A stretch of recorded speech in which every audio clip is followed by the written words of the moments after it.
So you've mentioned a couple times now the accomplishments of President Trump during his first term Mhm. for voters you represent. If I look back at past cycles, I kind of knew what the evangelical agenda, the Christian conservative agenda was, because Roe was always at the top of the list, and overturning Roe, that's now happened. For a while, it was protecting marriage as one man and one woman. That seems to have faded.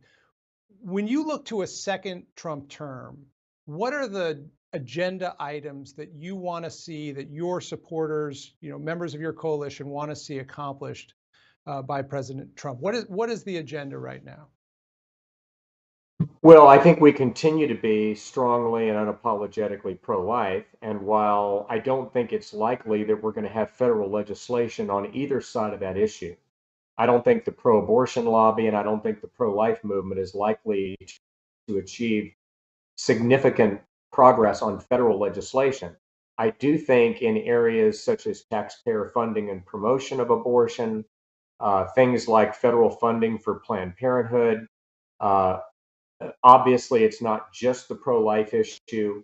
It affects religious freedom and First Amendment issues and other things that are very important to our constituency. But court appointments at every level of the federal judiciary, but especially the appellate courts and the Supreme Court, is very important to us. And finally, Michael, I would say at a time when you could argue that Israel faces its most existential military conflict and challenge since probably the 1967 Six-Day War.